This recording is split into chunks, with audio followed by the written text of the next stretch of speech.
तो ये हमारे पास प्रॉब्लम है किरचॉफ वोल्टेज लॉ की, जिसमें सामने आपको जो सर्किट दिख रहा है इसमें हमने करंट की वैल्यू फाइंड करनी है I1, I2 एंड I3।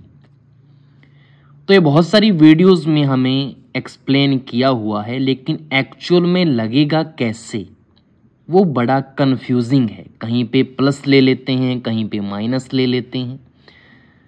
तो अगर आपने इस कंफ्यूजन को दूर करना है तो पूरी वीडियो ज़रूर देखना। तो स्टार्ट करते हैं। तो हम यहाँ पे पहले लूप सिलेक्ट करते हैं।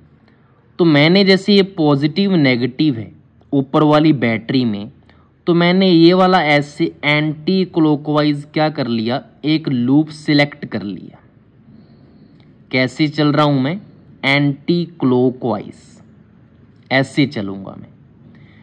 तो हमारा ये फर्स्ट लूप है और सेकेंड लूप भी हम सिलेक्ट करेंगे। पहले फर्स्ट लूप को हमने चेक करना है। तो देखो, जो भी आपके पास बैटरी लगी होती है वहां पे हमने चलना कैसे है उसके अकॉर्डिंग हमने साइन कन्वेंशन लेना होता है। अब आपको पता है, मैंने अगर ऐसे लूप सिलेक्ट किया, कैसा, एंटी क्लॉकवाइज, तो मैं यहां से नेगेटिव से पॉजिटिव की तरफ जा रहा हूं। तो यहां पे जो मैं साइन लूंगा वो मैं कौन सा लूंगा, नेगेटिव से पॉजिटिव की तरफ जा रहा हूं, तो मैं यहां पे जो साइन लूंगा वो लूंगा पॉजिटिव का। और वोल्टेज की वैल्यू कितनी दे रखी है हमें, 14। तो यहां पे पॉजिटिव का क्या लिख दो आप, 14 लिख दो। नेक्स्ट हम ऐसे चल रहे हैं, तो यहां से इस ब्रांच में आए।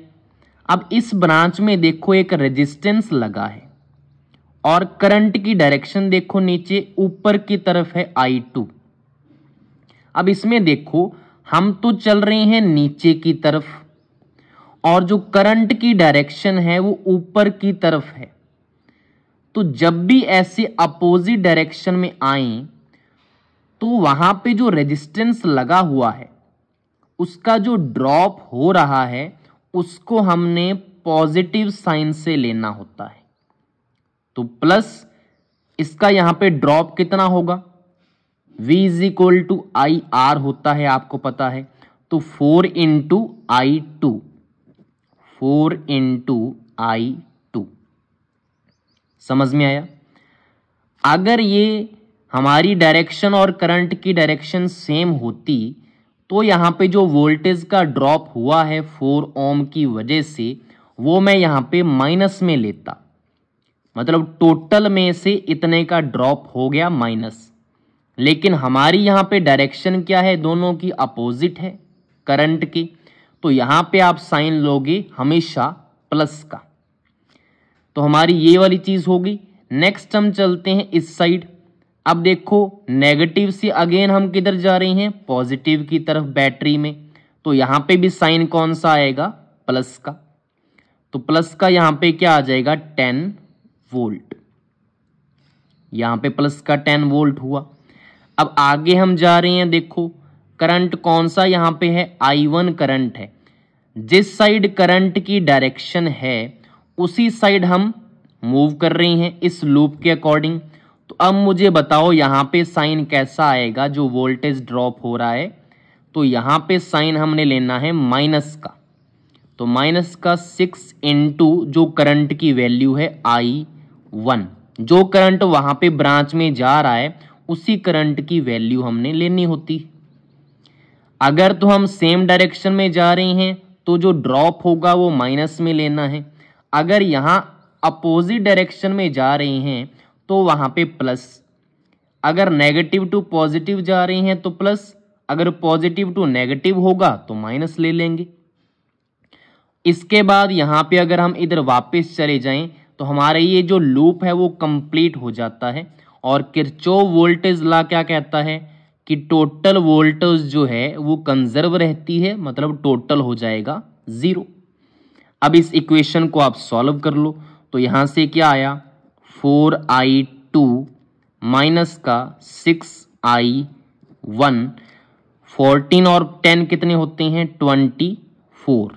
तो यहाँ पे 24 इस साइड प्लस का है, मैं दूसरी साइड ले जाऊंगा तो वहां पे क्या लग जाएगा, माइनस का। तो माइनस का 24। ये हमारी फर्स्ट इक्वेशन यहाँ पे आ चुकी है। अब हम बात करते हैं सेकंड लूप में कैसे होगा।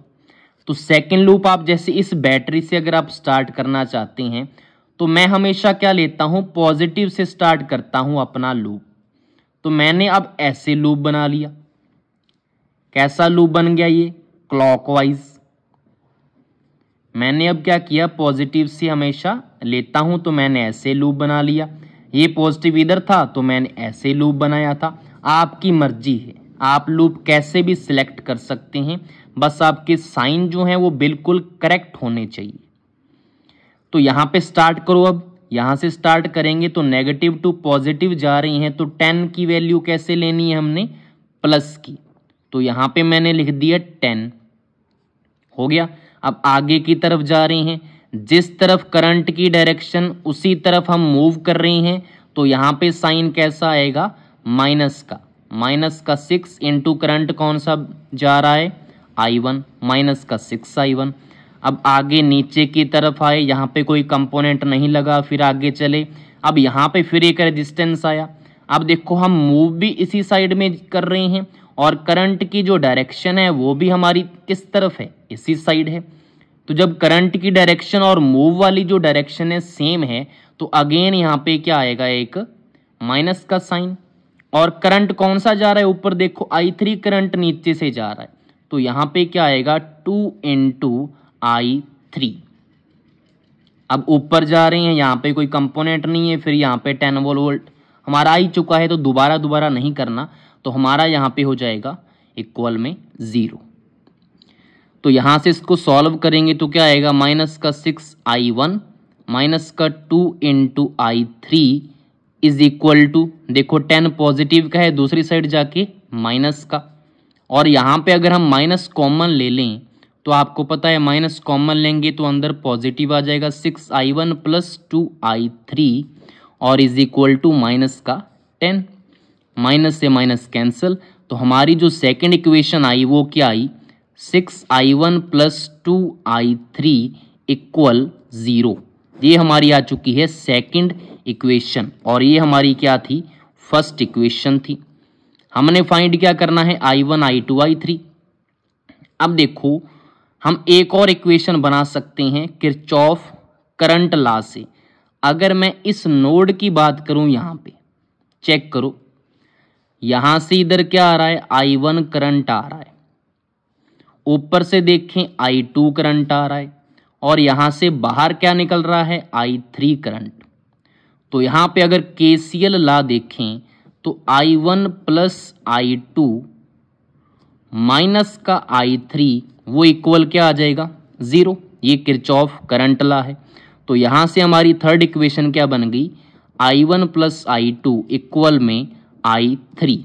तो हमारी ये तीसरी इक्वेशन बन चुकी है। इन तीनों इक्वेशनों को सॉल्व करना है अब हमने। तो सॉल्व कैसे होगा, देखो आप क्या करो, I3 जो है वहां पे पुट कर दो I1 प्लस I2। यहां पे I3 दिख रहा है, यहां पे तो I3 है ही नहीं, तो I3 की वैल्यू यहां पे पुट करो। तो यहां से क्या आया, 6I1 प्लस 2 इंटू I3 की वैल्यू क्या है, I1 प्लस I2 और इक्वल में क्या है वहां पे 0। इसको सॉल्व करो तो क्या आया, 6I1 plus 2I1 plus 2I2 और इक्वल में 0। तो यहां से क्या आया, 8I1 प्लस 2I2 इक्वल 0। अब देखो यहाँ पे I1 I2 है, यहाँ पे भी I1 I2 है, तो हमारे पास दो इक्वेशन आ चुकी हैं। दोनों को हम एक जैसा बना के क्या कर देंगे, इनको कट कर देंगे। कट कैसे करें, देखो यहाँ पे 4I2 है, यहाँ पे 2I2 है। आप क्या करो, इसको 2 से मल्टीप्लाई कर लो। इसको 2 से मल्टीप्लाई करो तो यहाँ पे क्या आया, 2 8 जा 16I1 प्लस 2 2 जा 4I2 इक्वल में 0। ये हमारे पास है। यहाँ पे हमारा क्या हो गया, देखो 6i1 + 2i3 is equal to minus का 10 था ना, तो यहाँ पे 10 है, यहाँ पे भी 10 है, यहाँ 10 है, यहाँ पे 10 है, यहाँ पे क्या हो जाएगा फिर 20 हो जाएगा।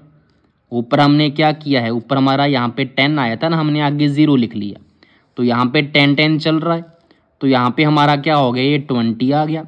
इन दोनों को अब सॉल्व करो, तो यहाँ पे क्या लिखूँ मैं, 4i2 के नीचे 4i2 प्लस का क्या है हमारे पास 16i1 is equal two plus का हमारे पास क्या है 20। अब ये देखो यहाँ पे माइनस कर देंगे, ये माइनस हो जाएगा, यहाँ पे भी माइनस हो जाएगा, ये दोनों आपस में कट चुके हैं।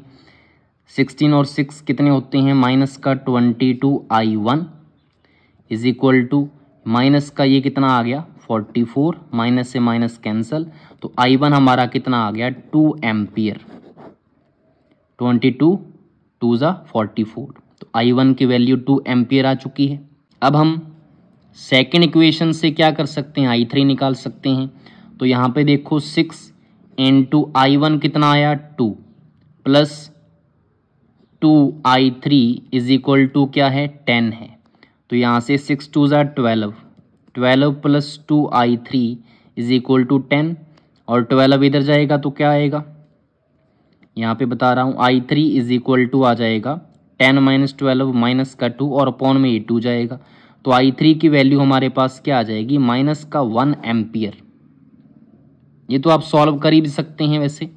तो हमारे पास क्या क्या आ गया, i1 और i3 आ चुका है। अब ये इक्वेशन लगा के आप i2 निकाल सकते हो, कोई भी लगा लो, बस आपको ये तो चीज़ सॉल्व करनी आती है मैथ में। तो i1 की वैल्यू क्या है, हमारे पास आई थी i1 की वैल्यू 2 प्लस i2 निकालना है, इज इक्वल टू i3 की वैल्यू कितनी निकाली है -1, तो यहाँ से i2 इज इक्वल टू -1 -2, ये इधर आके माइनस का हो गया, तो माइनस का 3 एम्पियर, तो i2 की वैल्यू क्या आई माइनस का 3 एम्पियर। तो यहाँ पे ये ऐसे सॉल्व करना होता है आपने किरचॉफ वोल्टेज लॉ के क्वेश्चंस, तो इसमें कोई भी प्रॉब्लम नहीं है आपको, बस आपको क्या है रूल लगाना आना चाहिए, कैसे भी आप चल सकते हैं। अगर आपकी डायरेक्शन और करंट की डायरेक्शन अपोजिट है तो इसका जो साइन है वो प्लस का लेना है, अगर सेम डायरेक्शन है तो माइनस में लेना है ड्रॉप, अगर आप नेगेटिव टू पॉजिटिव जा रहे हैं तो प्लस का लेना है, और अगर पॉजिटिव टू नेगेटिव जा रहे हैं तो माइनस का लेना है। बस इसमें यही है, आप कैसे भी लूप बना सकते हैं, ऐसे बना सकते हो, ऐसे बना सकते हो। ये छोटे लूप हैं, आप बड़ा लूप ऐसे भी ले सकते थे। फिर आपने बस इक्वेशंस को सॉल्व करना है, बस कोई उसमें मिस्टेक ना हो, जैसे हमने यहाँ पे 10 किया था और इसके बाद इसको 0 लिख लिया था, तो ऐसी मिस्टेक आपके साथ ना हो, तो आपका न्यूमेरिकल जो है बिल्कुल राइट आएगा। होप सो आपको ये समझ में आया होगा। Thank you. तो ये था आपका जो numerical find the value of current, तो हमने इसको सॉल्व किया है, जिसमें आप देखेंगे कि ये हमारी वैल्यूज़ जो आ चुकी हैं। हमारा जो i1 है वो क्या आया था 2 एम्पियर, i2 -3 और i3 क्या आया -1 एम्पियर। तो इसको सॉल्व करने का तरीका है ये, तो इस टाइप के आपको क्वेश्चंस देखने को मिलते हैं, तो हम कर सकते हैं सॉल्व।